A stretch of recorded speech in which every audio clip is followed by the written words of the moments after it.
Hello CMA final students, how are you all. मेरा नाम है रमनदीप सिंह। स्वागत है आपका मेरे चैनल एफएलएम के अंदर। एंड गाइस, आज हम सीएमए फाइनल लॉ की अमेंडमेंट्स करने जा रहे हैं। अमेंडमेंट्स जो कि अमेंडमेंट्स कहां के लिए रेलेवेंट है? Relevant for June 25 attempt. ये आपके जून 25 अटेम्प्ट के लिए रेलेवेंट है। ये अमेंडमेंट्स बहुत छोटी सी अमेंडमेंट है, 5, 7, 10 मिनट की वीडियो है और दोनों ही अमेंडमेंट, दो चैप्टर्स में अमेंडमेंट है। ये डिविडेंड चैप्टर में और डायरेक्टर चैप्टर में, दोनों ही खास नहीं है, एग्जाम के लिए रेलेवेंट नहीं है इतनी, लेकिन स्टिल आई है तो मैं करवा रहा हूं अपडेट। क्या पता एक आध नंबर का एमसीक्यू वगैरह में पूछ ले, 1-2 नंबर का। ठीक है, अमेंडमेंट कहां आई है? आपको पता है आपका सीएमए फाइनल का लॉ 4 पार्ट में डिवाइड है। Company law, IBC, corporate governance और economic law. Company law 40 marks का आता है, आईबीसी 10 मार्क्स का आता है, कॉर्पोरेट गवर्नेंस 10 मार्क्स का आता है, इकोनॉमिक लॉ 40 मार्क्स का आता है। आपको पता है सीएमए फाइनल का लॉ 4 पार्ट में डिवाइड है। इसमें से इन तीनों जगह पे कोई अमेंडमेंट नहीं है। यहां पे कोई अमेंडमेंट नहीं है। इकोनॉमिक लॉ में, कॉर्पोरेट गवर्नेंस और आईबीसी में कोई अमेंडमेंट नहीं है। अमेंडमेंट सिर्फ एक ही जगह पे आई है, सिर्फ कंपनी लॉ में। और यहां पे भी सिर्फ 2 अमेंडमेंट आई है, छोटी छोटी सी, वो मैं आप करवाने जा रहा हूं आप लोगों को। और बाकी आपको इस अमेंडमेंट के नोट्स चाहिए हो तो आप लोग मेरे से व्हाट्सएप पे मैसेज करके ले सकते हो। मेरे को व्हाट्सएप पे 3 चीजें लिख के भेज दो। आपका नेम, XYZ जो भी है, आपका लेवल में आप लिखोगे सीएमए फाइनल, और आपका पर्पस के अंदर आप लिखोगे अमेंडमेंट्स फॉर जून 25। आप मेरे को व्हाट्सएप पे 3 चीजें लिख के भेज देना, मैं आपको amendment notes free of cost share कर दूंगा, इसका कोई चार्ज नहीं है। मेरा व्हाट्सएप नंबर है 8802233513। मेरा व्हाट्सएप नंबर क्या है? 8802233513। यही नंबर स्क्रीन पे फ्लैश भी हो रहा है। व्हाट्सएप पे मेरे को ये 3 चीजें लिख के भेज देना, आपका नाम जो भी है, आपका लेवल और आपका अमेंडमेंट्स में आप लिखोगे अमेंडमेंट फॉर जून 25 पर्पस में। ये 3 चीजें लिख के भेज देना, मैं आपको अमेंडमेंट नोट शेयर कर दूंगा फ्री ऑफ कॉस्ट। और वीडियो मैंने डाली दी है, आप इसको देख लो और आपकी अमेंडमेंट सारी खत्म हो जाएगी। जून 25 के लिए आपकी टेंशन खत्म हो जाएगी। चलो करते हैं स्टार्ट। अमेंडमेंट्स को देख के बताना जरूर कैसा लगा, ठीक है जी। चलो करते हैं स्टार्ट।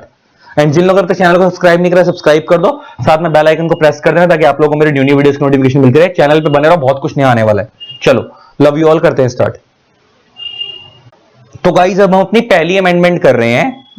ये डायरेक्टर्स वाले चैप्टर के अंदर है। ये अमेंडमेंट सीएस वाले बच्चों के लिए भी रेलेवेंट है, सीएमए फाइनल वाले बच्चों के लिए भी रेलेवेंट है, सीएमए इंटर वाले बच्चों के लिए भी रेलेवेंट है। अब हम अपॉइंटमेंट क्वालिफिकेशन डायरेक्टर वाले चैप्टर में अमेंडमेंट कर रहे हैं। ये अमेंडमेंट क्या है, ये ध्यान से सुनना। इस अमेंडमेंट में क्या है? ये अमेंडमेंट के डायरेक्टर्स केवाईसी रूल 12A के अंदर आई है। इसमें क्या होता है कि हर एक डायरेक्टर को, आपको पता है कि कंपनी, इसमें अमेंडमेंट क्या है, बहुत सीरीज छोटी सी अमेंडमेंट है, पेपर के लिए पता नहीं रेलेवेंट भी है नहीं है, लेकिन आई थी तो मैं करवा रहा हूं। पेपर ये इतनी खास रेलेवेंट नहीं है पेपर के हिसाब से, लेकिन स्टिल मैं करवा रहा हूं। डायरेक्टर को ना क्या करना पड़ता है, जितने भी डायरेक्टर होते हैं उनको एक डिन नंबर लेना पड़ता है डायरेक्टर बनने से पहले। डिन नंबर का मतलब क्या होता है? Directors identification number. इंडिया में जो भी बंदा किसी कंपनी में डायरेक्टर बनना चाहता है तो उसको डायरेक्टर बनने से पहले एक डिन नंबर लेना पड़ता है, डायरेक्टर आइडेंटिफिकेशन नंबर। अब ये डिन नंबर लेने के लिए ना उसको अपनी बेसिक डिटेल्स फाइल करनी पड़ती है सरकार के पास, उसका नाम, उसकी ईमेल आईडी, उसका फोन नंबर वगैरह वगैरह। तो ये सब वो डिटेल्स फाइल करता है, अपना पैन नंबर की डिटेल्स देता है, और ये सब देने के बाद उसको उसका डिन नंबर मिल जाता है। तो ये डिन नंबर जो होता है, ये तो उसको मिल गया। अब ये लाइफ टाइम के लिए वैलिड होता है, लेकिन उस डायरेक्टर को हर साल क्या करवानी पड़ती है? केवाईसी करवानी पड़ती है। केवाईसी क्या होता है? Know your customer. केवाईसी का मतलब क्या होता है कि हर साल उसको, अगर उसकी इंफॉर्मेशन में कोई चेंज है भी या नहीं भी, स्टिल अपडेट करवाना पड़ता है। और उसके लिए उसको सरकार को, भारत सरकार को एक फॉर्म फाइल करना पड़ता है। उसका नाम होता है DIR3 KYC web. DIR3 KYC web. इस फॉर्म का रोल क्या है? ये एक केवाईसी का फॉर्म है कि अगर आपकी बेसिक इंफॉर्मेशन जो आपने नेम, ईमेल आईडी भरी थी, अगर आपने ईमेल आईडी या आपका फोन नंबर, आप उसमें कुछ भी चेंज कराना चाहते हो या चेंज नहीं भी कराना चाहते हो, स्टिल आपको हर साल एक फॉर्म भरना पड़ता है, KYC web, DIR3 KYC web. और ये कब भरना होता है? हर साल की 30 सितंबर या उससे पहले पहले। और इसकी कोई फीस नहीं होती, ये फ्री ऑफ कॉस्ट होता है। लेकिन अब इन्होंने क्या करा है, इसकी कोई फीस नहीं होती थी, ये फ्री ऑफ कॉस्ट होता था। तो और जो, अच्छा एक चीज और, जब फर्स्ट टाइम आपको जब डिन नंबर फर्स्ट टाइम अलॉट होता है, जब आप पहली बार भरते हो फॉर्म, पहली बार केवाईसी करवाते हो, तो आपको DIR3 KYC फाइल करना होता है। और उसके बाद आगे वाले सालों में DIR3 KYC web form file करना पड़ता है। मतलब पहली बार जब आप डायरेक्टर बनोगे, पहली बार जब आपको डिन नंबर मिलेगा, तो पहले साल आप क्या फाइल करोगे? DIR3 KYC। और उसके आगे वाले सालों में आप क्या फाइल करोगे? सब्सिक्वेंट ईयर्स के अंदर आप क्या फाइल करोगे? DIR3 KYC web. अब इसमें ना, यहां पे क्या है, इसमें थर्ड प्रोवाइजो में ये लिखा हुआ था, अगर आप कोई इंडिविजुअल अपना पर्सनल मोबाइल नंबर या अपना ईमेल एड्रेस चेंज करना चाहता है तो वो चेंज भी करवा सकता है अपना DIR3 KYC फाइल करके दोबारा ऑन और बिफोर 30 सितंबर फाइनेंशियल ईयर। इसका मतलब अगर आपको नॉर्मल कोई चीज अपडेट करवानी है तो आप DIR3 KYC वेब फाइल करोगे, लेकिन अगर आपको अपना फोन नंबर या ईमेल आईडी चेंज करवानी है तो आपको DIR3 KYC नॉर्मल वाला फॉर्म जाएगा। तो पहले अब आप ये समझो नॉर्मल चीज KYC कब जाएगा और KYC वेब कब जाएगा। KYC DIR3 KYC कब कब जाएगा, जब आप पहली बार आपको डिन अलॉट होगा तब जाएगा। और उसके अलावा अगर आप अपना ईमेल आईडी या फोन नंबर चेंज करना चाहते हो तो भी DIR3 KYC जाएगा। अगर आप ये दो चीजें चेंज नहीं करना चाहते तो आप नॉर्मली आगे वाले सालों में सिर्फ पहली बार DIR3 KYC फाइल करोगे, आगे वाले सालों में DIR3 KYC वेब फाइल करोगे और इसकी कोई फीस नहीं होती, फ्री होता है। जो प्रोफेशनल्स होते हैं वो तो फीस लेते हैं इसको फाइल करवाने की, लेकिन वैसे सरकार को कोई फीस नहीं देनी होती। लेकिन अब इन्होंने क्या बोला है, अगर आप साल में एक बार अगर अपना फोन नंबर या ईमेल आईडी चेंज करते हो तो आप DIR3 KYC फाइल करोगे 30 सितंबर उससे पहले पहले। लेकिन if an individual intent to update his personal number और email again at any time during the financial year in addition to the updation allowed under the third proviso, he shall update the same by submitting E4 DIR3 KYC on payment of fees of ₹500। अब ये क्या आ गया, वो कहता है अगर आपने साल में एक बार फोन नंबर और ईमेल आईडी चेंज कर लिया था और अब आप दोबारा अपना फोन नंबर और ईमेल आईडी मान लो 1-2 महीने बाद आप दोबारा चेंज करना चाहते हो उसी साल के अंदर, और अब आपको दोबारा DIR3 KYC फाइल करना पड़ेगा, लेकिन अब ये फ्री फाइल नहीं होगा, अब आपसे 500 रुपए फीस लेंगे। यही अमेंडमेंट आई है, ये 500 रुपए की फीस लेंगे। 16/7/2024 को अमेंडमेंट आई है। तो सिंपल सी भाषा में अमेंडमेंट क्या है, सिंपल सी भाषा में अगर मैं इस पूरे रूल का क्रक्स बताऊं तो क्रक्स क्या है कि जब कोई इंडिविजुअल को फर्स्ट टाइम डिन नंबर मिलेगा तो उसको DIR3 KYC फाइल करना है, और वो फ्यूचर में कभी भी कब फाइल करना होता है, 30 सितंबर उससे पहले पहले, हर साल की 30 सितंबर उससे पहले पहले। और अगर वो कभी भी अपना ईमेल आईडी या फोन नंबर चेंज करते तब भी उसको DIR3 KYC ही फाइल करना है। अगर वो अपनी इन दो चीजों में चेंज नहीं कर रहा, नॉर्मली रूटीन फॉर्म फाइल कर रहा है, KYC करवा रहा है रूटीन, तो उसको DIR3 KYC वेब फाइल करना होता है।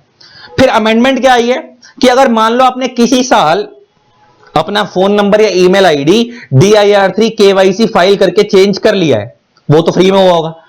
अब आप उसी साल दोबारा चेंज करना चाहते हो अगेन, तो अब फ्री में नहीं होगा, अब आपसे DIR3 KYC फाइल करने के 500 रुपए लेंगे, हम आपसे फीस लेंगे। अब आपसे कितनी, 500 रुपए। बस ये अमेंडमेंट आई है। डायरेक्टर में यही अमेंडमेंट आई है। एक अमेंडमेंट डायरेक्टर में आई थी, ये खत्म हो गई।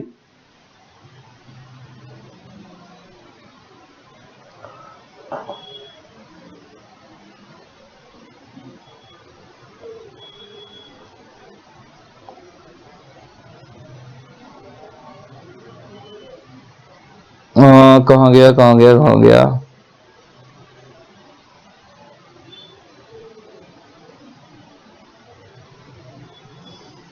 ये डिविडेंड चैप्टर की अमेंडमेंट की बात करते हैं। ये डिविडेंड चैप्टर की अमेंडमेंट CMA इंटर में तो है नहीं, CMA फाइनल में और CS में। तो चलो अब डिविडेंड चैप्टर की अमेंडमेंट करते हैं। इसमें एक छोटा सा चेंज आया है डिविडेंड चैप्टर के अंदर। आपने डिविडेंड चैप्टर में एक रूल पढ़ा था, रूल 6। ये क्या था, manner of transfer of shares. ये क्या चीज थी, आपको पता होगा एक IPF अकाउंट होता था, IPF फंड था, इन्वेस्टर एजुकेशन प्रोटेक्शन फंड। आपने डिविडेंड चैप्टर में एक फंड के बारे में पढ़ा होगा, इन्वेस्टर एजुकेशन प्रोटेक्शन फंड। आपने क्या पढ़ा था कि अगर किसी कंपनी को जो डिविडेंड डिक्लेयर करती है, अगर वो पैसा 7 साल तक अनपेड डिविडेंड अकाउंट में रह जाता है तो 7 साल के बाद उस डिविडेंड के पैसे को कंपनी को एक फंड में ट्रांसफर करना होता है। उस फंड का नाम होता है IPF fund, investor education protection fund. और उसके बंदे के जो शेयर्स हैं वो शेयर्स भी कहां ट्रांसफर हो जाते हैं, उसी फंड में ट्रांसफर हो जाते हैं। तो अब ना क्या होता है कि इसके अंदर क्या होता था, एक छोटी सी अमेंडमेंट आई है कि पहले ना इन रूल्स के अंदर एक फॉर्म फाइल होता था IPF 3, वो IPF फॉर्म 3 अबॉलिश हो गया है। उस IPF 3 की जगह IPF 4 फॉर्म जाएगा। एक ये अमेंडमेंट आई है, एक ये फॉर्म अबॉलिश हुआ है, और जहां जहां IPF 3 था वहां IPF 4 जाएगा। एक ये अमेंडमेंट है, और एक फॉर्म जाता था IPF 7, उस IPF 7 की जगह IPF 1 जाएगा। तो 2 फॉर्म्स में अमेंडमेंट आई है, सिर्फ ये याद रखना है। ये फॉर्म जो है रूल, ये पेपर में रूल्स इतने रेलेवेंट नहीं है, पेपर में आते नहीं है, ये कभी भी रूल्स आए नहीं आज तक पेपर में, ना तो CS के कोर्स में आए ना CMA फाइनल के कोर्स में है। लेकिन छोटी सी अमेंडमेंट क्या है सर, मैंने बता दी है। इसमें 2 फॉर्म जाया करते थे पहले।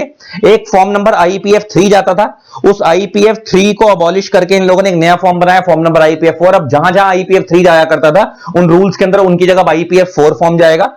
और एक अमेंडमेंट क्या आई है कि जहां जहां आईपीएफ 7 फॉर्म जाता था उसकी जगह पे आईपीएफ 1 फॉर्म जाएगा। बस ये अमेंडमेंट आई है डिविडेंड चैप्टर में। बस ये 2 अमेंडमेंट आई हैं सीएमए फाइनल के अंदर, बस ये 2 ही अमेंडमेंट है बस, और कोई अमेंडमेंट नहीं है, छोटी सी, और दोनों ही पेपर के लिए इतनी खास रेलेवेंट नहीं है, मेरे को नहीं लगता पेपर में आएंगी, लेकिन स्टिल आई थी तो मैंने करा दी है, आई थी तो मैंने करा दी है। और सीएस में भी कोई इतनी खास रेलेवेंट नहीं है अमेंडमेंट, लेकिन ठीक है चलो आई थी तो करा दी है।